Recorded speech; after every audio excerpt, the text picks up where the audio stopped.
Tight. Welcome back to the Ain't Shit Show. I have with you a guest, a homie. I was on their podcast. The worst week. Is it the worst week ever? Because I'm like, I listen to like 30 podcasts and they're all like the worst of something. So like, it is the worst week yet. And here's, by the way, that is my hi listeners. Welcome me to the Ain't Shit Show. I'm Andrew Hilary. I called my show the worst week yet, and in my mind, I'm like, this is smart because like it's never going to be the worst week ever because the next week, no matter what, it's the worst week. Yeah, the week is going to get worse. Yeah. So I'm like, this is smart, you know. But ever since then, it cannot stick in people's minds. Every single time I've ever been brought up on a comedy show, they say worst week ever. Like. So like it just doesn't work. I had Boshua from the Worst of All Possible Worlds.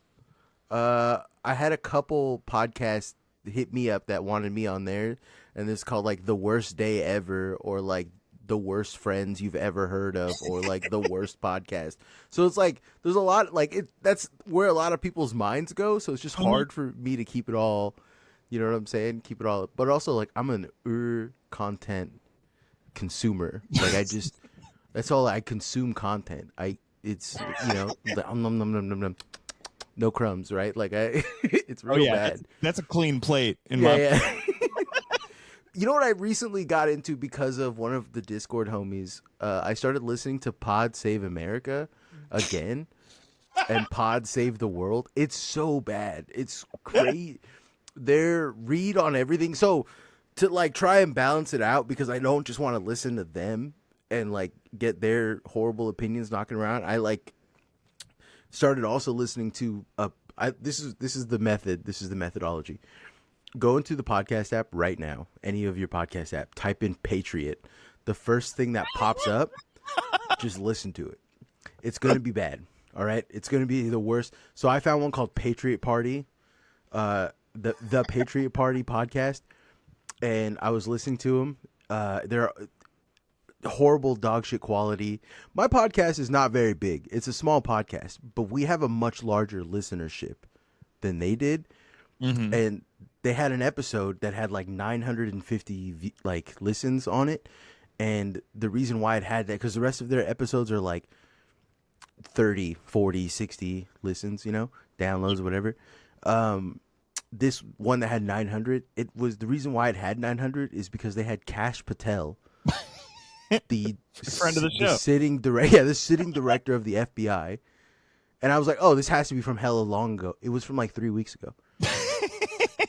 A fucking podcast called that has a listenership of maybe 60 people. You know what I'm saying? Had a sitting director of the FBI on it. And I'm thinking to myself, I could probably get Cash Patel. Right? I could probably get his ass, get him on the pod.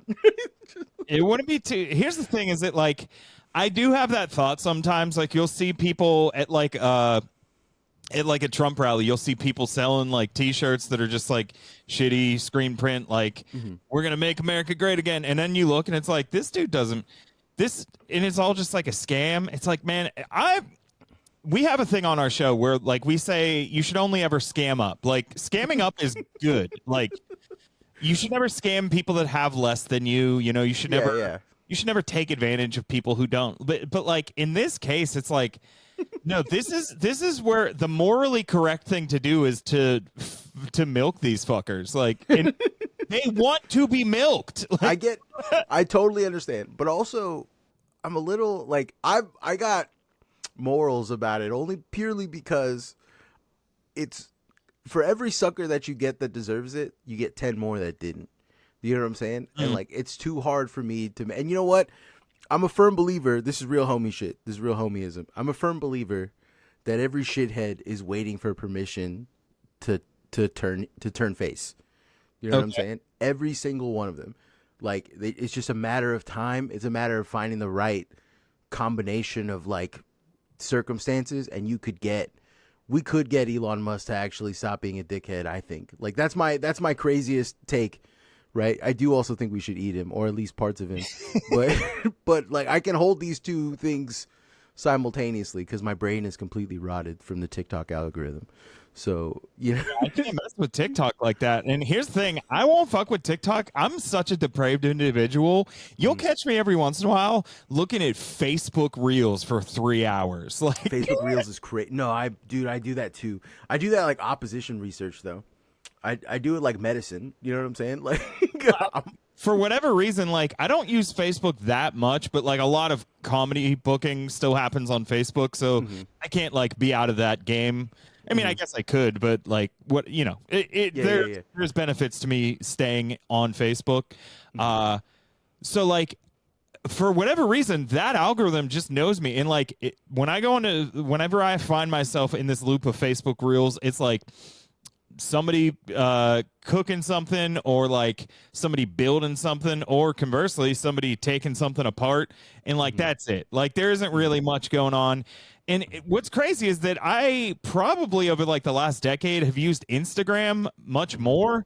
Instagram Reels does not know what I want, and it's weird. Well, like Instagram Reels thinks it knows what I want, because all that Instagram Reels shows me is fucking almost naked people, which is almost what I want to see. You know what I mean? Yeah. I'm with you on that. I get you. But because there is the like you can't actually show nudity, Instagram has to do all these weird things that are like almost nudity, and then it just gets into weird shit. Like there'll be like so many videos of like almost nip slips, and it's like, dog, like I can just like pay to see a nipple on OnlyFans, or even, I can scroll Twitter. Like, what are you doing? But like, there is also the part of my brain that's like, what if I just like look really close to my phone though? Yeah. What if I pause though? Like, what if I pause at the right time? Yeah. Oops, I made a like. Yeah. But then because I guess I had looked at some of those, and again, like I'm not coming on here like. I'm not coming on here to be like, I've never looked. Of course I did, but like, then it's like, okay, this is what you want. Let's see how far we can take it. And then it's like, then it's trying to show me like videos of women giving birth, and I'm like, no, dude. Yeah, that's too far. That's So I've learned where to find the rot everywhere, right?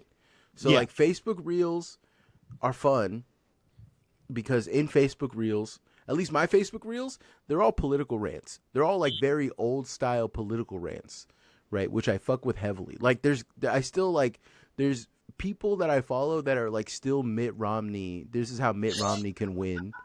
Do you know what I'm saying? And I'm like, fuck yeah, dude. And they're like doing actual analysis to Donald Trump and Elon Musk, what's going on in the White House, and like it's the funniest shit I've ever seen in my life. So I like those guys. Those guys are they're delusional in a way that most people could never be. You know what I'm saying? Like, so I fuck with them. And then also you find people that are like literally just, the reels that I see are just like, for lack of a better word, they're just like schizophrenics or local rappers, which the bleed over is very quick. You know what I'm saying? Very much the same. That is a circular looking Venn diagram, right? Yeah. So I still like those, but on Instagram, I like Instagram Reels because I like the comments. Because the comments on Instagram Reels are some of the most wildly racist, divisive, horrific. If you want to know like where the human spirit dies, you know what I'm saying? That's where it's in the Instagram comments. I've never even thought to look there. Yeah, people are so cruel. It's insane. You get like plus 10 defense from looking at the Instagram comments every day. Like it fucking really does sharpen your ability to like harden your heart to like horror, right? like through the Instagram comments. Whereas the TikTok comments, that's where you cut your teeth on like understanding things. Like that's where all the Zoomers or like the generation, the Gen Y kids, the like, you know what I'm saying? Like not even Zoomers, like the actual children. That's where you get all the lingo. That's where you get all the crazy shit that they're talking about. Like a few years ago, I was up on mewing before anyone was before anybody knew what that was. I was doing it to people in the chat. I was like, I was hitting people with that. Like it was fucking hilarious. I was doing that shit to everyone purely because I knew about it before, and like anyone my age knew about it because you see it in the comments. People are like, "Bro's mewing." I Oh, just bro. learned about it for the first time like 14 seconds ago. That was the thing that kids were doing that to their teachers, right? So like what was happening was teachers were pissed off because the kids had figured out a way to silently protest and be disruptive without saying anything. So like it's genius. I wish I would have had that in my school, like when I was a kid, a way to like fuck with the teachers without ever having to say a word, you know? So what was happening was the teachers would be writing, they'd be writing their lessons, and then they would notice all the kids in the back just like doing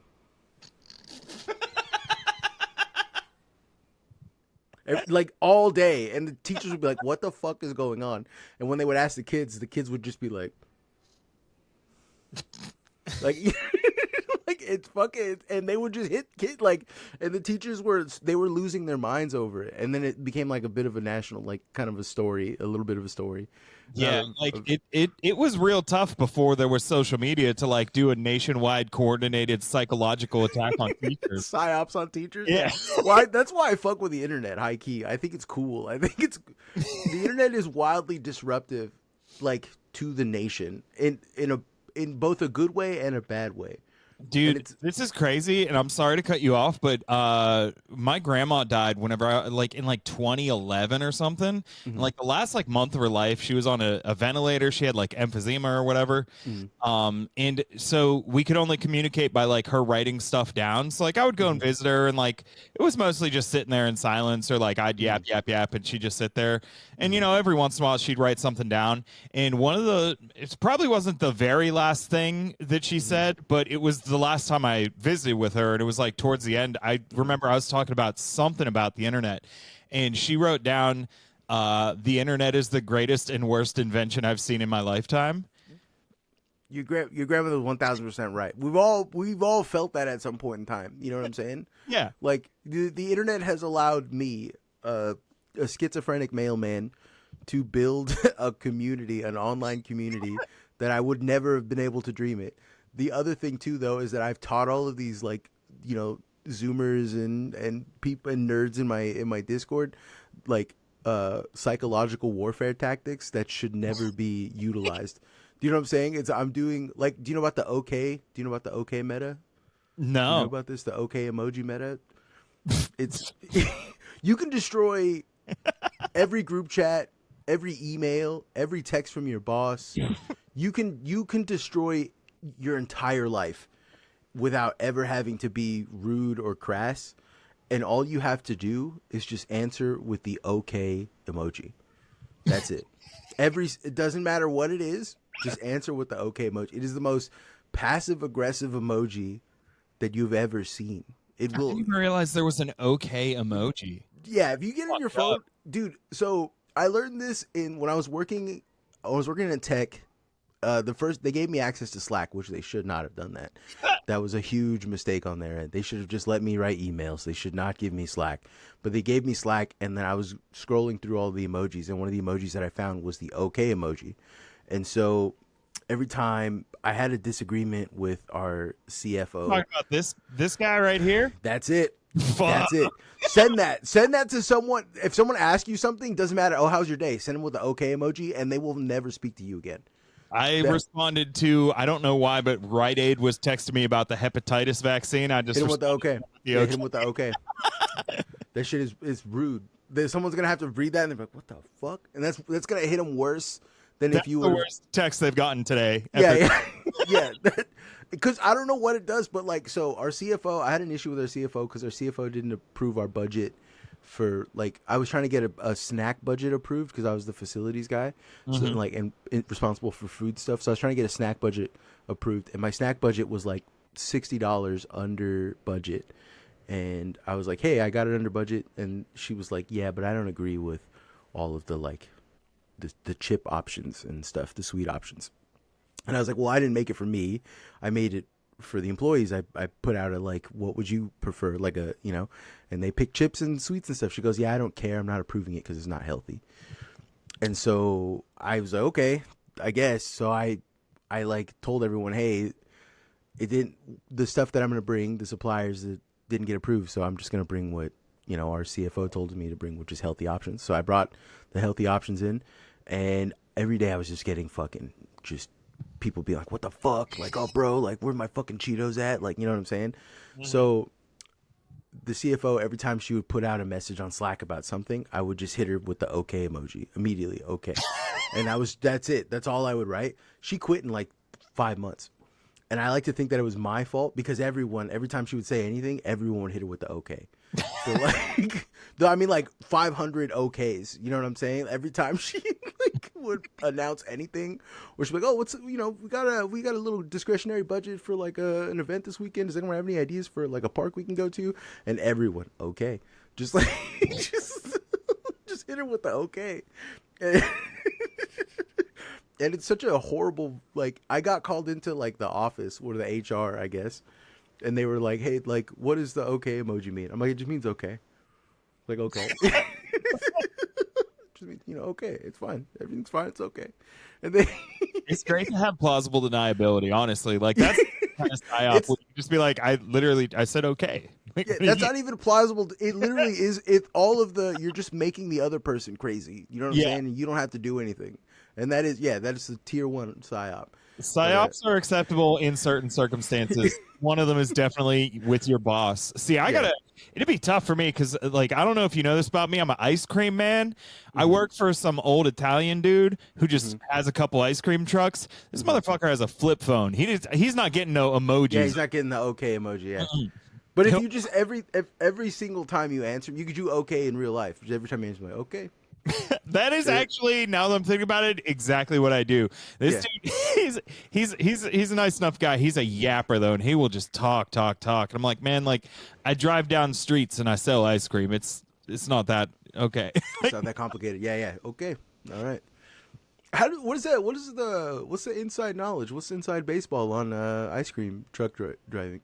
I think, okay, so I've also joined some like ice cream man Facebook groups just to like see what's going on out there. I think I'm like one of the only people that does this that doesn't have like a cold, dead, blackened heart, because like it is a big thing for like criminals and like hustle grind set types. Guys, yeah. Because it's all cash based. It's perfectly reasonable money laundering scheme, but also it is like you kind of make as much money as you work kind of a thing. Like, there's definitely times where it's harder to sell or like, economic downturns, but like the way it works is like, I literally, if I don't take a bathroom break, I'm making $5 or $10 more. Like it's like that kind of motivation. But like the thing is, I don't own the truck, and also like I don't really care that much about money, so I'm pretty laid back, and like I'm always like hooking up little kids for if they don't have any money, or if they just, it's like probably once or twice a month a kid will come up to the truck and be like, "I have this twig," and I'm like, "Whatever you want, kid." And give me a cool rock. Yeah, I would literally be like, "Yo, give me a cool rock." Listen, I know you don't got money, but I know you got a cool rock. I know your ass got a cool rock. So there is like a lot of people, I believe, that do have ice cream trucks that are just like not necessarily evil, but just like not fun. And I'm fun. So like I feel like that puts me ahead of a lot of the pack, Yeah. I've had a lot of like odd jobs, like fucked up jobs. Because I live in the Bay Area, which is like highly unstable. It's like a boom and bust town, but like so I worked on a taco truck, and that was an awful experience. It was horrible because we never did like actual street services, what most people call street services. We never did those. The guy that ran it was a hustle grind guy. He was like grind set every day. He was Gary V pilled, right? He would go to do catering gigs, and he would steal all the silverware from the actual event space, and then they would bill him for it, and he'd be like, "Oh, I've never seen that. Prove it. Put it in court. Take me to court." And they wouldn't, because dog, I'm not gonna take you to court for the $70 worth of catering, like forks and spoons you that are gonna melt within a year of use. You know what I'm saying? Like, but he was like that kind of guy. And he used to pay me on like, he paid me. it was stupid of me to want to take this job, but also like I just kind of wanted to see how deep the rabbit hole went with this asshole. Right. Because he paid me based on like commission. So the day that I worked, I got a flat rate. Do you know what I'm saying? So like I got a flat rate, and the flat rate was $60. So I was working for, if I didn't make any sales that day, it was $60. And then he didn't pay me a percentage on the sales of like how much he made. He paid me on how much it didn't cost him to put the truck out, if that makes any sense. So like he paid on what the difference in his costs and losses were or whatever. And he paid me a percentage of that. Yeah, he paid me a percentage of that. So there would be days when I would go in there and we'd make sales, and the sales would be like we'd fucking sell like 300-400 items, and like and that was crazy for us. We were like, damn, we did it. Like we fucking really made some money today. And he'd be like, yeah, that's so cool. Here's your paycheck, $73. So you want that in cash or check? They're like, you fucking asshole. You know what I'm saying? He's like, we might have sold too much food actually, and the generator was running a little longer than I expected it to. So like he was the worst dude. But he did teach me a lot about how to be a shithead in a business. And you know, there's a part of like I could never be a business owner because I'm not a Nazi. Yeah. You know what I'm saying? Like that made me realize, because I did want to be one of those like hustle grind, like, yeah, dude, I want to own it. I want to own my own place. I want to do my own things. And then I met like a bunch of like owners, and I was like, oh, you guys are all Nazis. Like, you guys, that's how you get there. That's how you get to this. And I don't mean like Nazis, like literal Nazis. Like, you're not National Socialist, but you've got like rules mentality. Small business tyrant. It's what they. You ever listen to Street Fight Radio whenever that was a show? Yeah. Yeah. I've been trying to get Quimby. I don't want Quimby on the Ain't Shit Show because I don't think he'd have a good time. That's literally why I've never asked him to do my show. Yeah, I think he would have a terrible time here trying to, like, he's a good riffer, but I don't think he'd be capable of keeping up with like me and Shogs and Ivy. You know what I'm saying? Because we'd be interrupting him all the time. He'd try to go into a story and he'd say like, oh, Queeber, and I'd be like, Justin Queeber, babe, and he would like, dude, shut up. You know what I'm saying? Like, it would be awful. So, but I do want to go on. My dream is to go on his new show, Guys. But like, it would just be the only place that I would fit in is like racist guys, or you know what I'm saying? Like, you know, something awful, like something that they wouldn't want to do. So like, you know, I don't know, but it's my dream. My dream is to get on that stupid show, and one step closer. I like two people on a podcast talking about how much they wish they could be on somebody else's podcast. Dude, welcome to the Ain't Shit Show. That's what we do. This podcast really only has 3 modes, and it's like we're wishing shit that we could do with the podcast. It's me. It's like 2 fat guys like saying, "You're not that fat," to each other. You know what I'm saying? When me and Shogs get on there. And then the best part of the best episodes is when it's like all of us together and all of us are like agreeing, saying something like exactly. When it's like, you know, when it's 4 dumb bitches being exactly. That's when the podcast is golden. You know what I'm saying? Like, hell yeah. That's the move. And then we get a guest and I ambush them and don't let them talk about anything. And then it happens. We so you didn't get to meet the other co-host of my show, Deanna. She's great. She's another feisty Italian broad, which is like my ideal podcast co-host. That's like, you know, it's just a good energy. Somebody that'll tell me how stupid and pathetic I am, but like with love, you know? Yeah, I'm with you on that. One time we had gotten this comedian on who used to host one of my favorite podcasts. His name's Aaron Woodall. The podcast was called Mormon and the Meth Head. Just this real fucking cool show about these 2 crazy people that like fell in love, then realized how crazy they each were, and then how crazy each other were, then fell out of love, but kept trying to do a podcast through the fallout. It's incredible. It sounds tight. It sounds very... Yeah, I'm gonna get into it as soon as we're done here. It's literally like there's a lot going on, but like that show was how I learned that I have attachment issues, and I'm like, oh, this makes so much sense. Like those kind of shows. Yeah, yeah. So we had Aaron Woodall on, and it was like the week after. And I've looked up to this guy for years, and it's like the week after, or it was the week that Roe v. Wade got overturned. Oh and man. For whatever reason, like Aaron said something about how his dad had voted for Trump, and Deanna just like started laying into it. Gee, yeah, no, I get it. I did. He was like, I don't know what to say. I did. We did an episode with House of Decline, a few months ago, through our co-host Ivy. Her girlfriend is best friends with House of Decline, like they're homies. They talk all the time, and Ivy was like, "All right, come on the show." Ivy at no point in time really told, I think her name's Alex from House of Decline, what was gonna happen. I'm a huge fan of her artwork, but I don't like know anything else that she had done. And I get on, and I don't know what had happened. I've just been like, my brain had been cooking in an LLV. I've been having a rough time, like a rough go of shit. Like my brain was really fucking cooked. And I had this impression that I kept doing, which was racist Philbin. Instead of Regis Philbin, it was racist Philbin. And I had the idea of a show of Who Wants to Be a Racist. And like, so we get her on, we start recording. I'm like, welcome back to Who Wants to Be a Racist? I'm your host, Racist Philbin.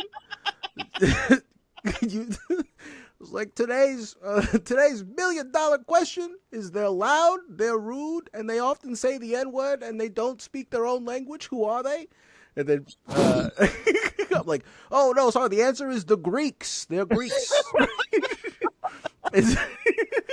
So like, just like doing, and she was like, yo, okay, hold on, I don't think I could do this podcast, and we almost lost it. And I was like, oh, okay, hold on. Okay, on my bad. Let me get out of this. Let me just get this out, and we'll come back to the pod. So we had to start from the top, and it was. That's so funny. Yeah, dude. I've definitely. Oh my god! One time I had these two comedians on that I had been like looking up to for. They were like some of the first People's podcasts that I'd ever listened to, and we had them on. And this just so happened to be February of 2022. And like, we're like pretty leftist. We're not like, we've never read a book. Like, we're not good leftists, but like that's, if you had to put us somewhere. And I guess these two comedians, like, they were much more, I would say, like just regular liberal kind of. And like that's fine, whatever. Like I'm not crazy about anything like that. But as I said, it was February of 2022, and this was right around the time that Joe Biden kept saying, "Oh, Russia's going to invade Ukraine. Russia's going to invade Ukraine." And here's the thing: up until that point, they'd kind of been saying that for a while. Yeah, for months. Yeah, for years, actually, literally years. So I said something about how like I didn't believe it. And the one comedian fucking blew up at me, telling me how I was repeating Russian talking points, how this was a Putin-funded show. And I had to I was so taken aback because, again, like somebody I'd looked up to for a long time. Yeah. Like, I don't want to be like, you're being an idiot, but also you're being an idiot. And and we recorded that on Sunday, and then on that following very next day, Monday, Putin invaded Ukraine. I hope you put it out because that's comedy. Yeah, of course. Yeah, that's comedy gold. That's comedy gold. That's yeah. You used to do stand-up comedy. I still do. You still do stand-up comedy. Essentially. I mean, I've been doing it for a long time. Never been all that good at it, but like I have so much fun that I don't really care. Yeah. See, we're approaching this from two different perspectives because you're doing this because you enjoy it. And I was doing it because I like to hold people hostage, right? It was I was getting something out of it. I was really going through. I was telling everyone else this, like around that time when I was doing podcasting, I was really mentally unstable, or not podcasting. I mean, I'm doing that now, and I'm still kind of mentally unstable. But like, Yeah, around that time. By that time, I mean right now.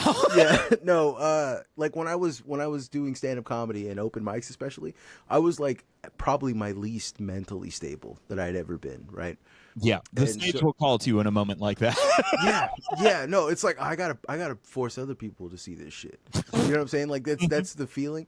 But like, so when I wasn't doing open mics, or because I was working like 3 jobs that I was like doing weird fucked up shifts on. I would do split shifts where I'd work at 7-Eleven. I would open at 7-Eleven and close at 7-Eleven on the same day. Right. So like I had this gap in the middle. Yeah, I had a fat 16-hour gap in the middle that I would be like, oh, I'll just go pick up another job. So I'd stand outside of Home Depot and do like day labor shit. Right. And like the day labor dudes that I used to work with, they would always be mad at me because they'd speak to me in Spanish, and I'd be like, "Yo no sabe?" Like, I don't know, dude.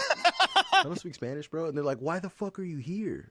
And I'm like, "Cause these guys paying cash, asshole. Like, don't fuck it up for me, all right? Don't let them know. Don't let them know that I fucking speak English, because they're gonna start asking questions, and I don't want them to do that." So like.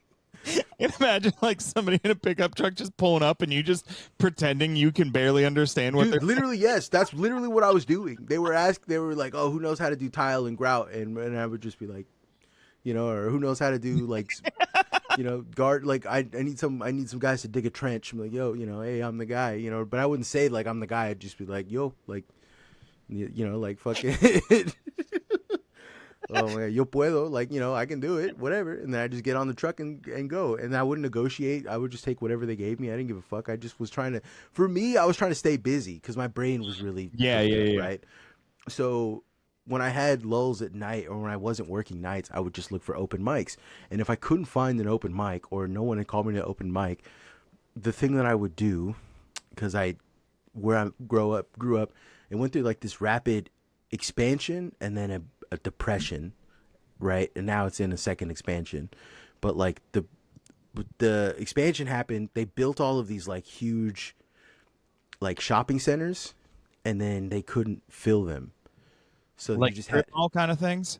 Tons of strip malls. Yeah, like, there was like 6 or 7 strip malls, all like very close, like a complex.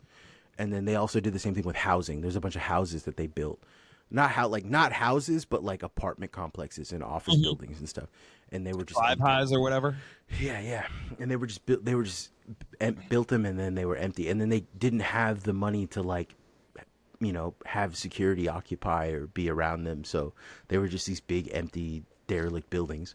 So what I would do was I would break into them constantly, and I would just hang out. I would just like wander around inside of the, and I got in a span of like 8 months, I got arrested like 30 times for breaking and entering. And it got to the point, like, the thing was, every time the police would come and arrest me, they would arrest me, and then they would like be like, check his pockets, he's got like, he, you know, like he's, and then they're like, what are you doing here? And I was like, I'm just hanging out, killing time before my next shift. Yeah, I'm just hanging out. And they would like, what the fuck is wrong? It got to the point where the cops stopped arresting me, right? They would just be like, dude, get out of here, bro. Like, you're not, because I wouldn't break anything. I wouldn't like force my way in. I would just like jimmy a door if I could get it open, or a window seal. I would just open it up and crawl through. I wasn't like doing actual like B&E cat burglary shit. You know what I'm saying? I was just like inside of building. I got into a Macy's one night, and I was just like walking around the Macy's. And they were just like, what the fuck is this guy do? I remember them like on CCTV, but I was like I don't know. I was not in my right mind. I was going through some shit. I don't know how to explain it in a way that makes sense, because even I didn't know. I remember like being in the intake, and then they'd be like, what are you in here for? And I'm like, I don't even know, dog. I don't even know.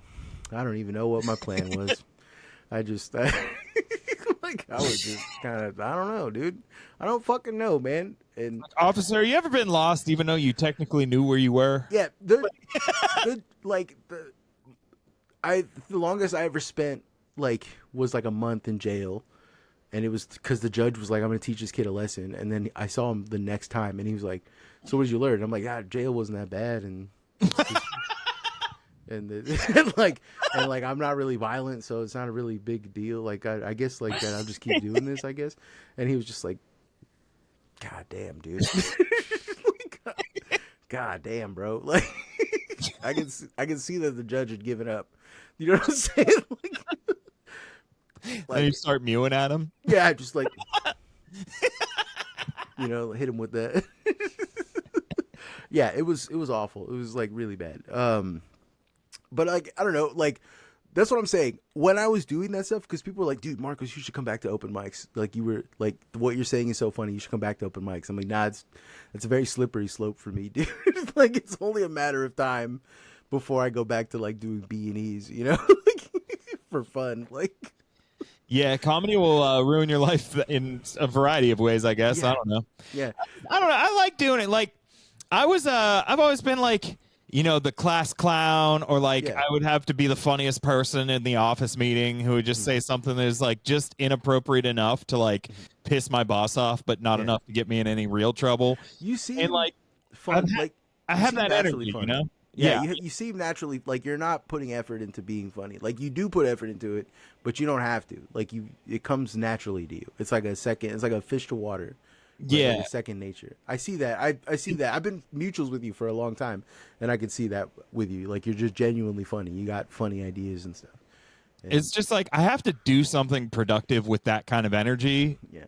And so like that's why like there's so many people. I didn't start doing comedy till I was 30. And like there's so many people that are so jaded, that are so miserable, that like compare everything to everybody around them.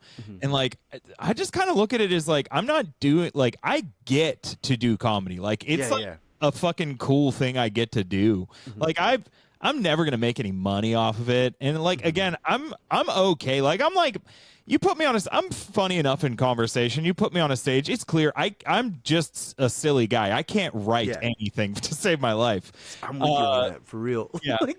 But like that's enough, because I'm a decent hang.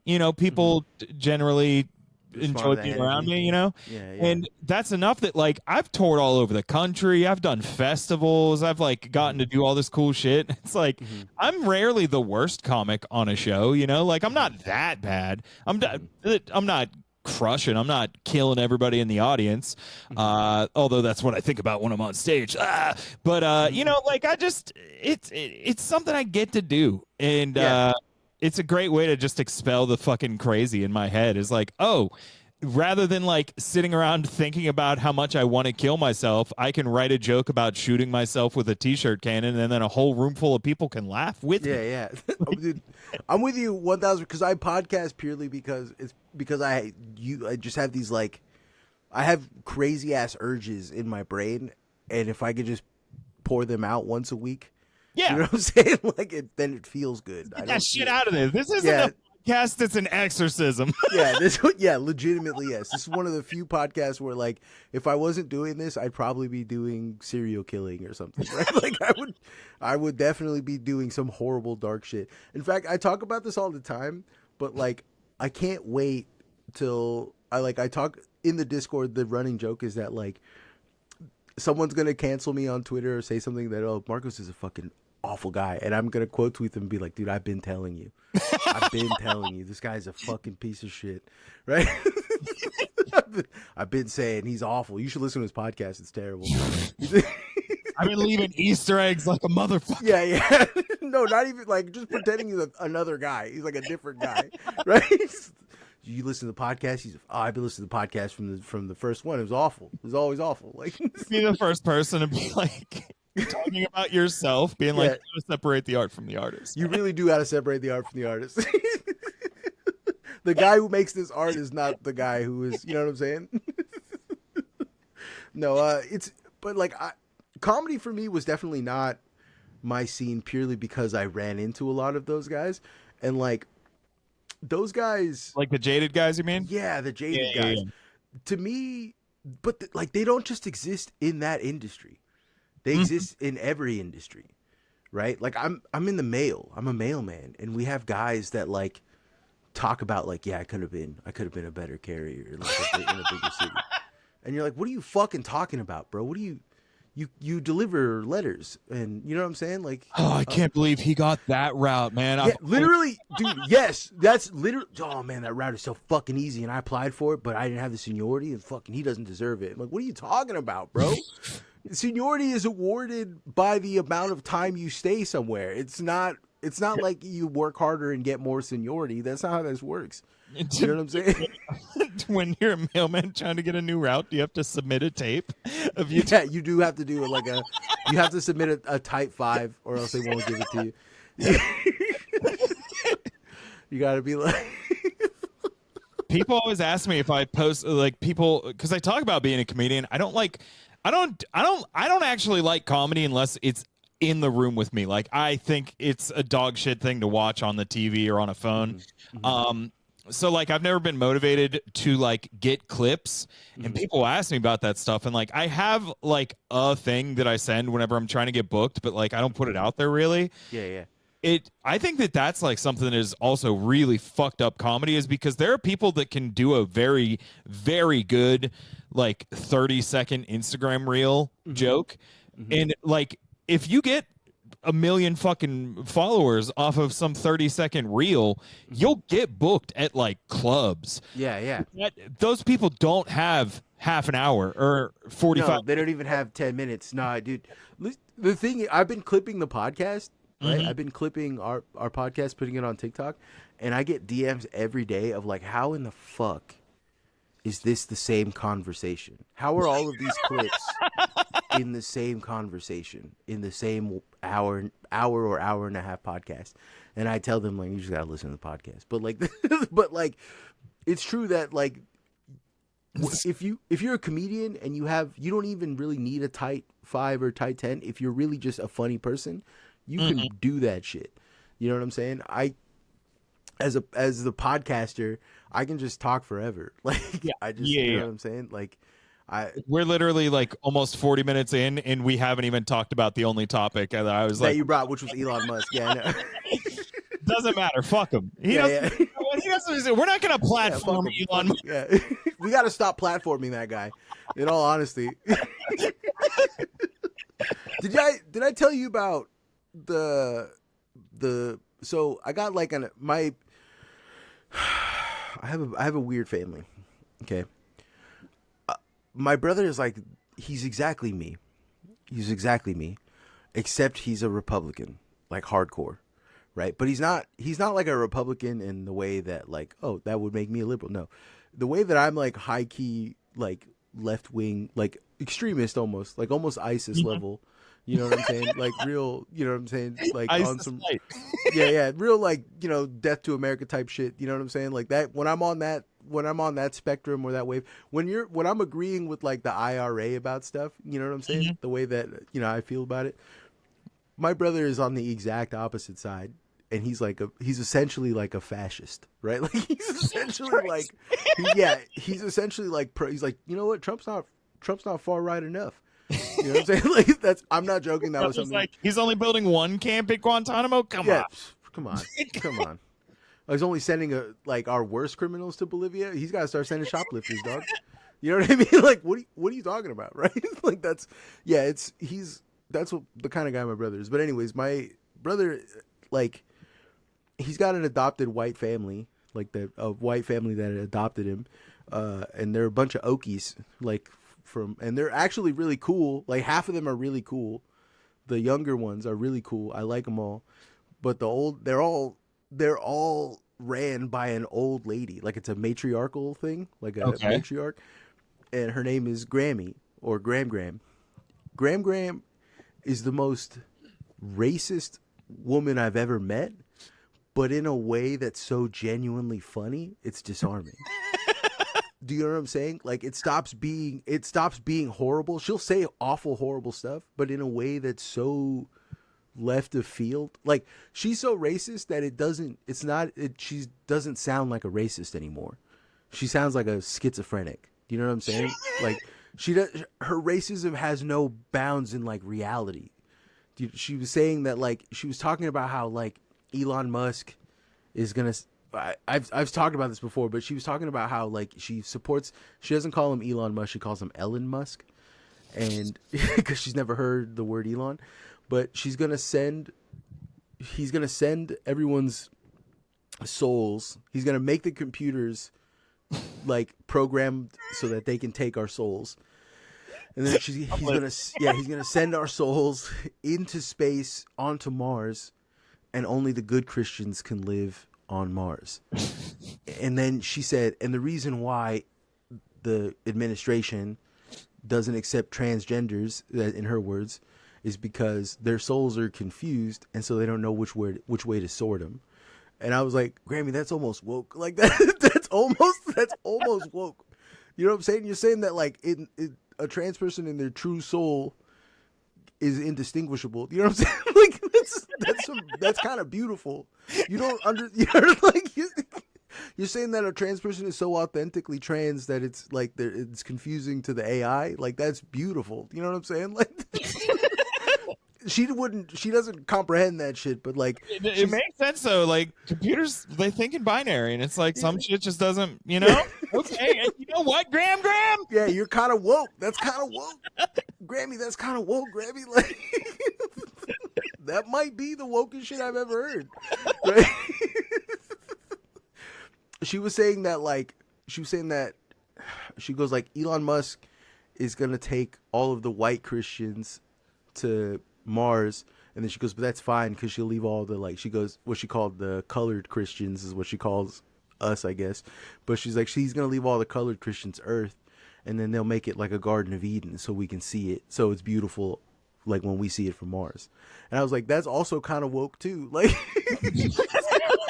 like Grammy, this is like you're doing like You could have called it a zoo, but she called it a garden. That is definitely woke. Yeah, wildly woke. Yeah, she could have said zoo and it'd been like, oh, you know, hey, come on, Grammy. But she's like, nah.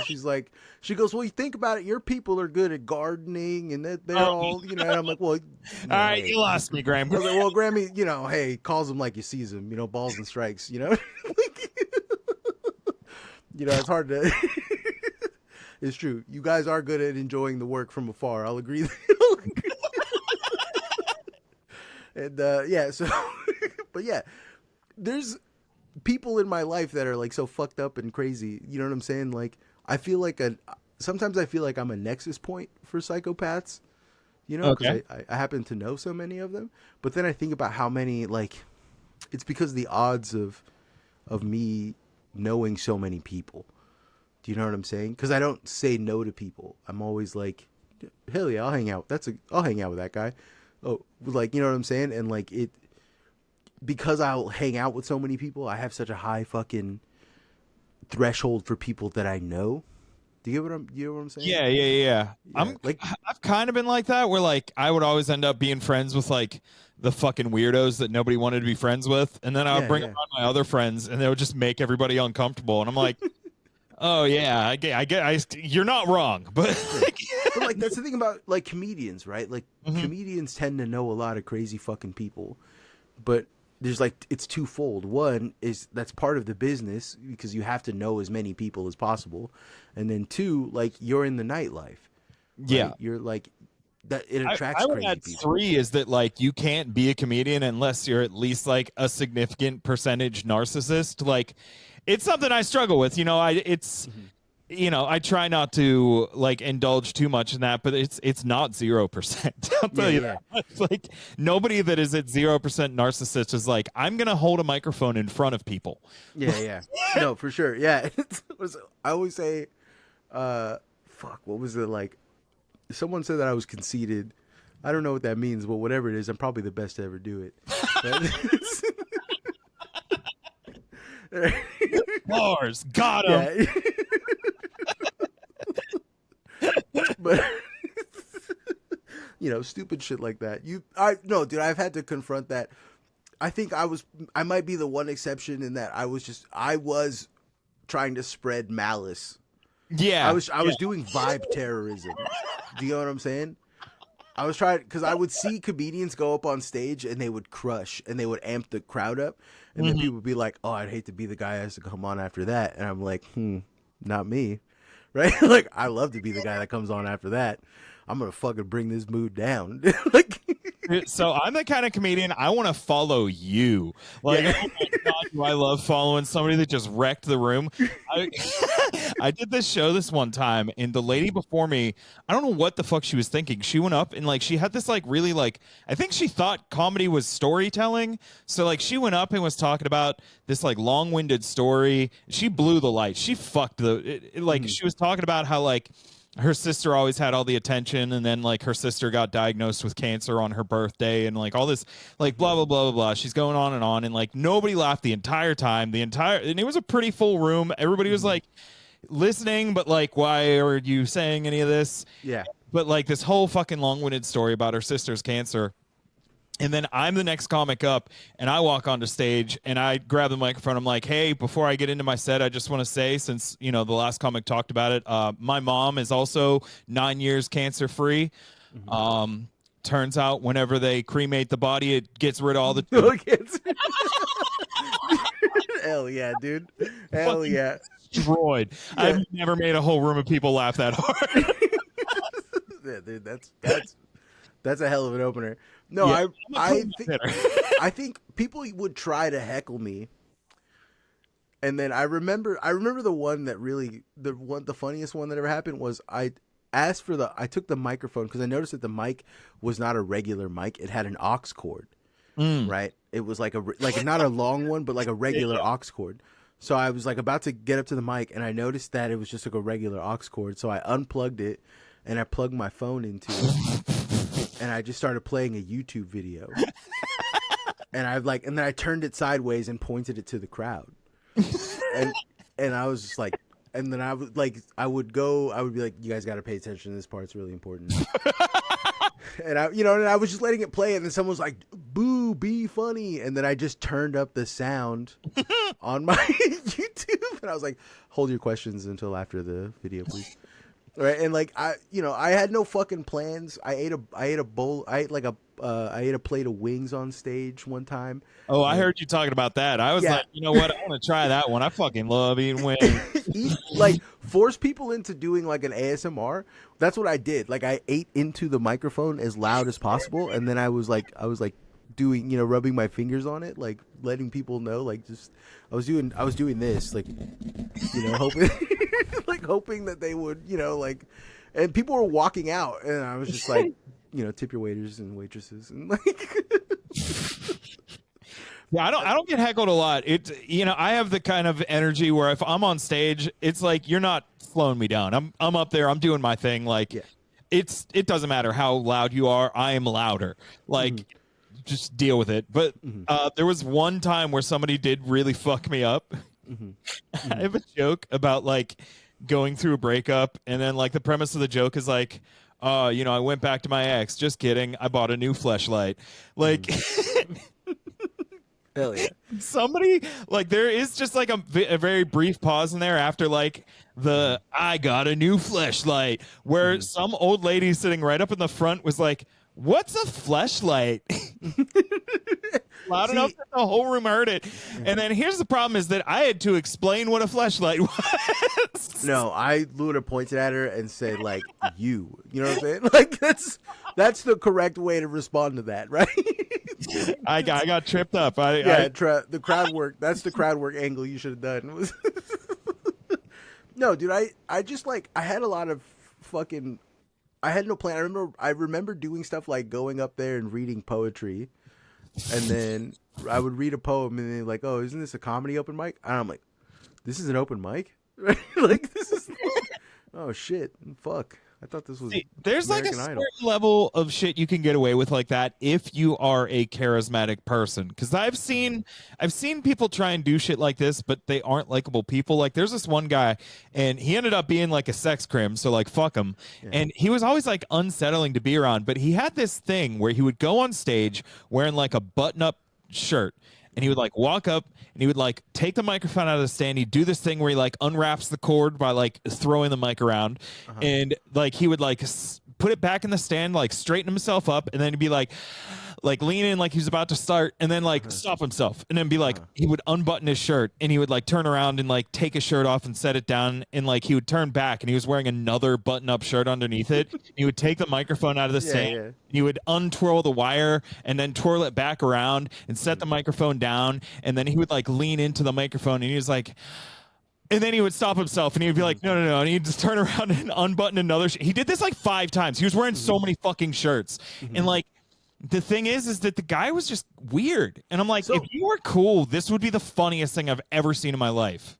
It's practice too, right? There's an aspect of it where like this guy practiced this. Yeah. He could redo. He planned it beforehand. He's wearing multiple shirts.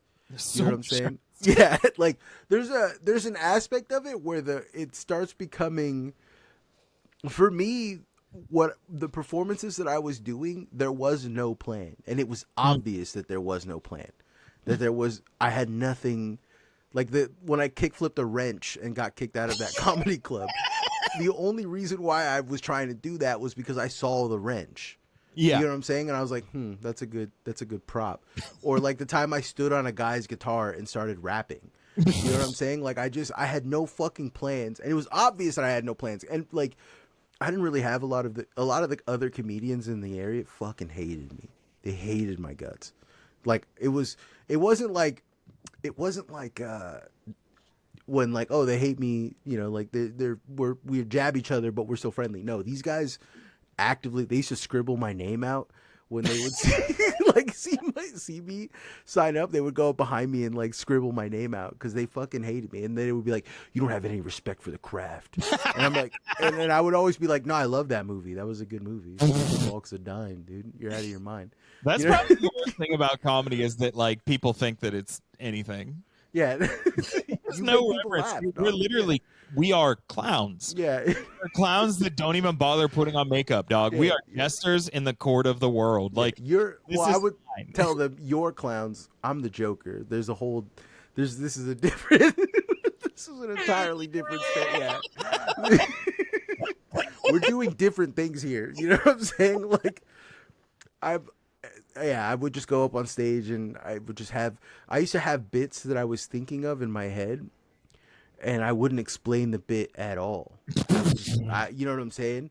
Like, I remember one time going up there and like trying to throat sing and being fucking awful. Just like, and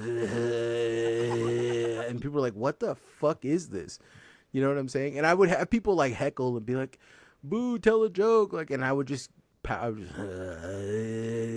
I think the one time I really I only destroyed a heckler one time, and I forgot what I was doing. I think I was doing my bit where I took my shirt off and I was standing backwards and doing knock jokes. And like a heckler was like, stop. Like, he was just like, tell a joke, fatty. And then I like turned around and I was like, please don't be mean to me. That's very rude.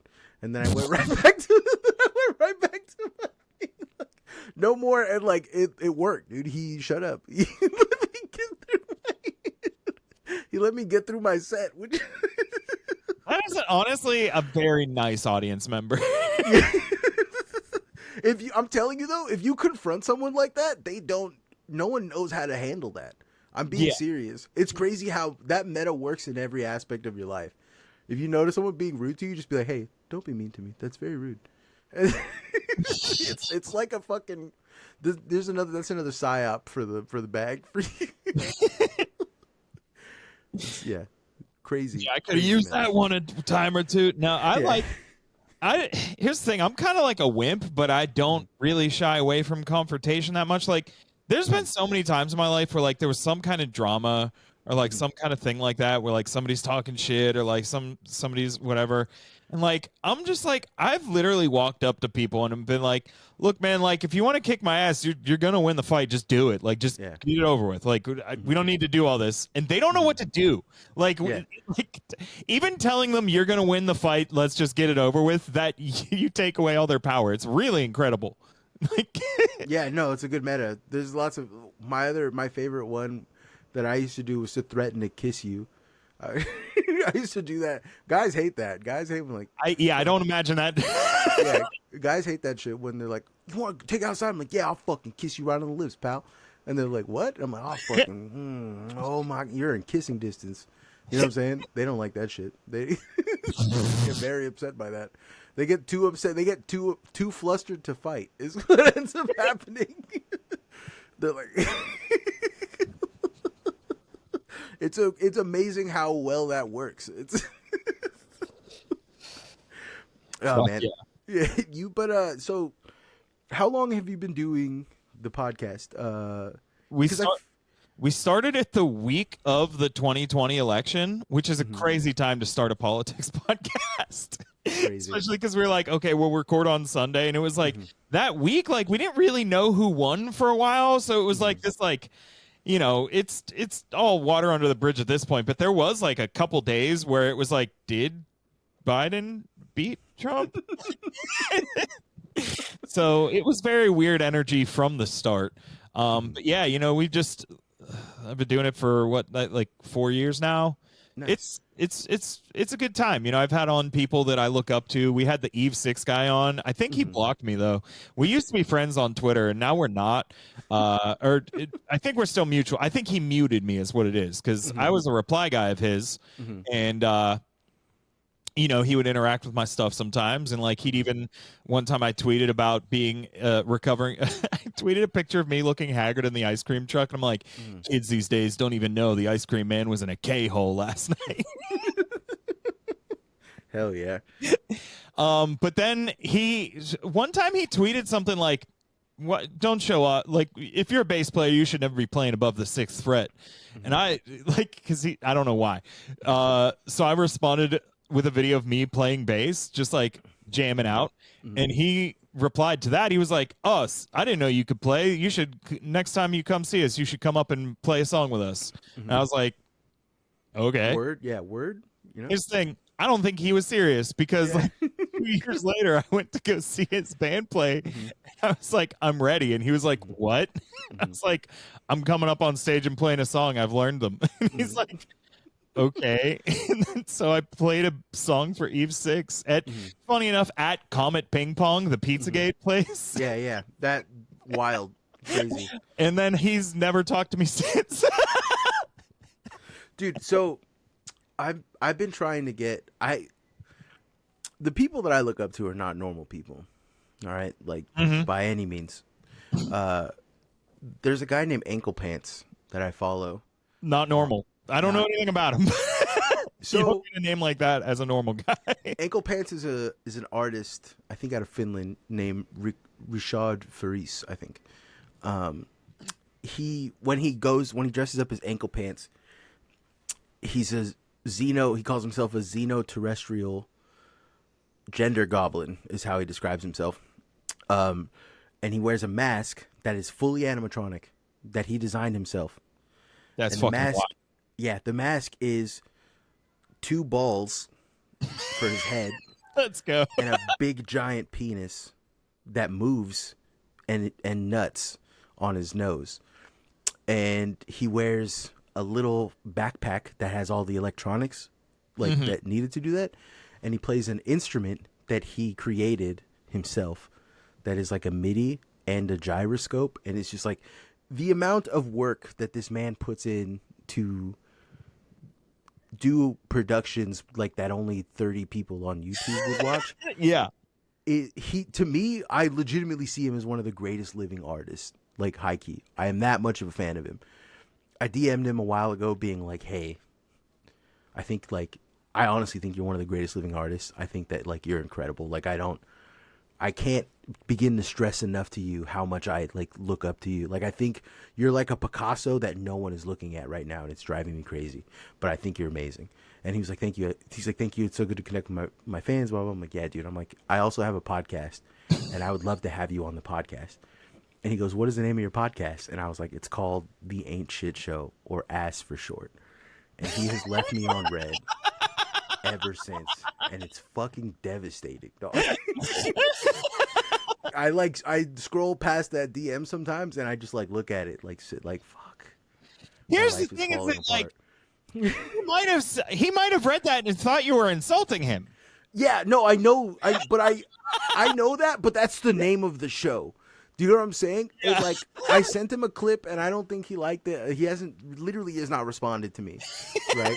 And it's driving me insane because I think, like I said, I think he's one of the greatest living artists of all time, and it's like, if your show wasn't real and somebody, like, if this was just like words that didn't mean anything and somebody DM me and they're like, hey, I like your stuff a lot, you should come on my show, it's called The Ain't Shit Show, I'd be like, well, fuck you, dude. yeah. No, I get, or like, come on to my show, it's called Ass. You know what I'm saying? Like, I think you're a perfect fit for my ass. Like, dude, it's yeah, no, I understand that, dude. It's funny, but also it's fucking limiting me, dude. it's awful. I think what limits us is that I've been doing it for 4 years. We had like a big bump at the beginning and then it like kind of just went down, and it has been steady at like 250 listens a week for 3 years. It's like it goes a little up, a little down. Nothing really moves the needle. But like we have like 45 patrons. So it's like clearly the people that like this show fuck with it. Like, yeah. That's an insane conversion rate of people that are like pay for it or whatever. Yeah, yeah. So I'm like, okay, like, I don't know. I don't want to quit doing the show. I like talking about, I need to talk about what's going on in the world, but yeah, I don't know like really what to do. And I think honestly, like the biggest thing that holds us back as like a leftist podcast is that we don't in any way like want to talk about other leftist podcasts. And I feel like that's the only way to like really grow a show is to just beef with other shows. Yeah, that's so much, dude. The show, what I think makes the show, what makes our show work is that I'm insane enough to have lore. I've been doing this long enough to have lore. So like if you listen to one episode, you end up listening to 5 to try and understand the lore. Do you know what I'm saying? And like the only reason why this podcast is still going and is kind of growing at the rate that it is purely that. But also like I like your show a lot. I've been friends with Kennedy for like a long time. Like we've been mutuals. They were mutuals with my old account, like my original account. Yeah. And like that's almost 7 years ago that account has not existed that long. So like I've known Kennedy for a long time, and I find both of you, I hadn't realized that Kennedy was on your pod because I've like completely stopped listening to like podcasts in general. I think that like the gold rush for pods went away, but every time we have a really bad president, it comes back. Do you know what I'm saying? Like, yeah, people want awful. They want someone to talk. They want someone to hear someone experience awful shit, and they want to like hear someone else process it. That's what I've understood about like podcasting and all that shit. Yeah, and I've gotten a few messages where people are like, this world is so fucked up, but like hearing you guys like commiserate with me helps a lot. I'm like, yeah, okay, that's a good enough reason for me to do the show, even if I can't figure out how to like grow it. But you know, it is serving a purpose to the people that are listening to it. So fuck it. Yeah. I think about your show, and I think about my show, and I think about like a lot of the shows that I really like and I fuck with are what I like to call like work shows. You know what I'm saying? There's shows that I would put on at work. Yeah. You know, and so I kind of tailor my shows around thinking about that. Like, how do I make someone laugh at their fucking like Amazon shift that sucks? You know what I'm saying? Like, how do I make them laugh? Like, how do I get them like, oh, I'm racist, Philbin? You know what I mean? Like, it's stuff like that. That's really what gets me going. And so like, I think about your podcast, and like, if I wasn't listening to the Pod Johns, you would probably where I get my news from. You know what I'm saying? Which I don't know if that's scary or not. Anybody has ever said to me. I don't know if that's if I wasn't listening to Pod Save America, I'd totally I'd literally be only getting my news from you because I don't listen to the news. I have no interest in the news. Yeah. Yeah. And I've only started recently listening to the Pod Johns because a friend of mine, Ella, shouts out to Ella, she reminded me that I used to listen to them, and I remember listening to them like their first month of like podcasting, and like not understanding that John Lovett was not John Lovitz. Dude, and I was like, man, he sounds so until you weird. realized that Jon Favreau wasn't Jon Favreau. No, that is Jon Favreau. So like I knew, it was like, oh, Jon Favreau, that's weird that he's a politics guy, but I'm like, but John Lovitz? That's even weirder. Jon Favreau is also an actor. Like there's yeah, but no, that's right. They're not the same. No, they're the same guy. No, Jon Favreau, the actor that was in like fucking John Favreau, the actor. That is not the guy from one of the Podjons. Yes, no. yes, No dude, yes. way.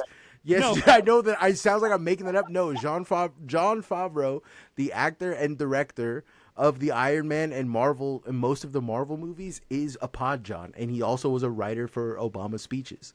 No, he isn't. Yes, he is, dude. None of those guys. That is not Jon Favreau. Dude, it has to be because my brain is it has to be. It can't be this. I can't lose. I can't do this 2 times in a row. I can't have had that happen. Oh my god, I'm so fucking stupid, dude. I'm so dumb. I'm like genuinely embarrassed. Holy shit. I thought it was the actual John. I fell for it twice. This happened to me 2 separate times. God damn. Oh man, what am I doing with my life? Jesus Christ. I can't fucking believe that this happened again. How is this happening? I'm so sweaty right now.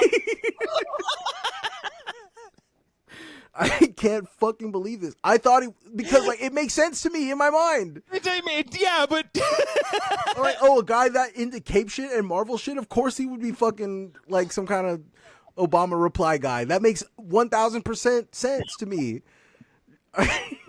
I'm crying. I don't fact check, dude. That's not my job.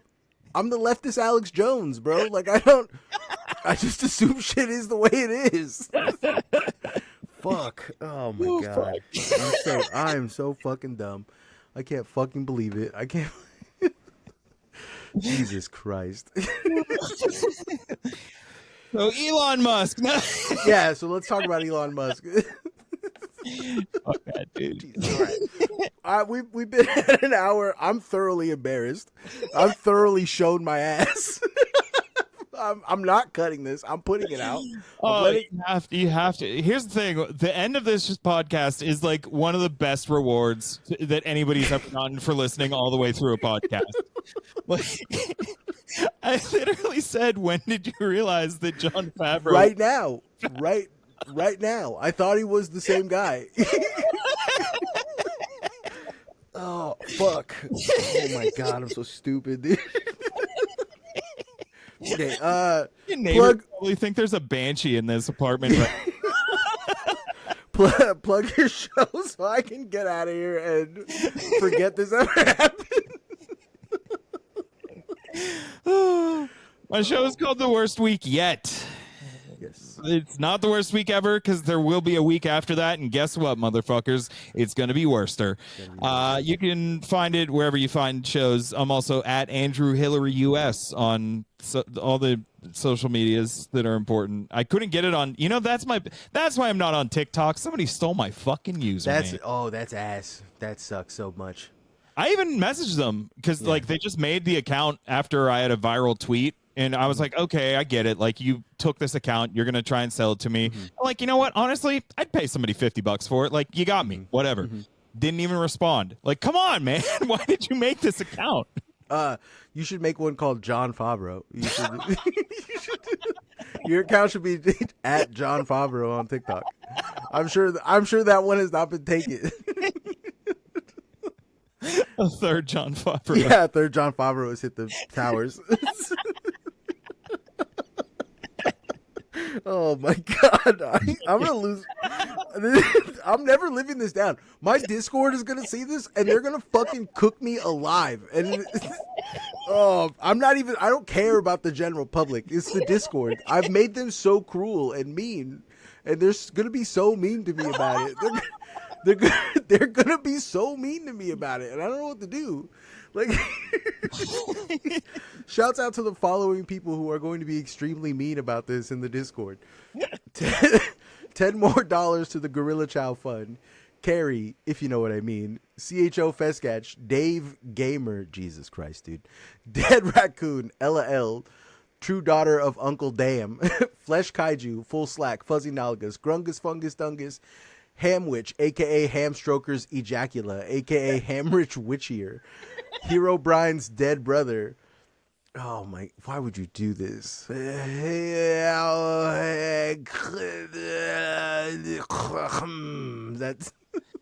Jade. Nosferatu throat singing. Someone just put that and then it's a screaming face is what it's tight.